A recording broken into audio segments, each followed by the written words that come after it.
Hi all, today we'll talk about the Boston Heart for cardiovascular and metabolic panel.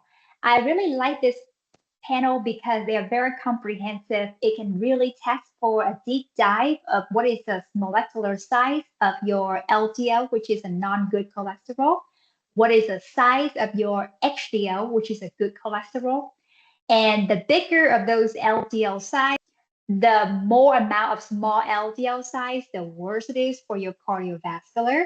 So this is very deep compared to any LabCorp or any Quest lab that we can do. LabCorp can have NMR lipid as well. So I often recommend that if people use insurance, or else I highly recommend it when people use out-of-pocket costs. So this already have a label shipping. You don't have to pay any extra for shipping. This is a blood draw, so I highly recommend fasting at least 12 hours before the blood draw in office.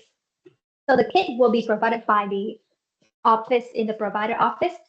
And inside the kit, there will be a few instructions for the provider to know how to draw the tubes and what order to draw the tubes. So as a patient, you don't have to worry about this.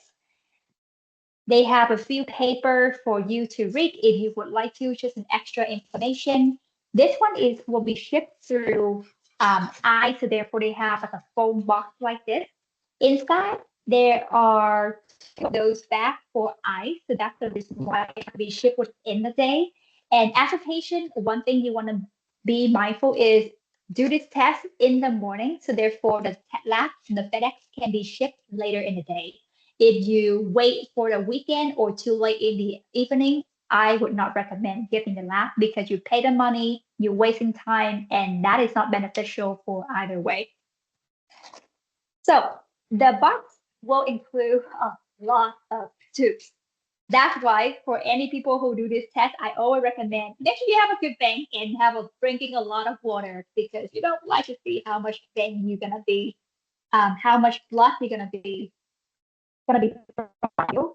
So a field tube won't be needed, but it is about, I would say, 2, 4, 6, 7 tubes to be drawn out here. So as you see, it's pretty deep and different color right here. Once the blood draw is done, then the provider will ship it back, have the lab requisition in this box, put it in the ice box like this, and the result will come back in about 2 or 3 weeks. When that result comes back, then you can follow up to review with the provider and have the plan accordingly. I highly recommend to do this Boston Heart at least like once a year. If you have any abnormal lab with the treatment prevention, I recommend at least 3 to 6 months, and that could be a good plan forward. Thanks for watching.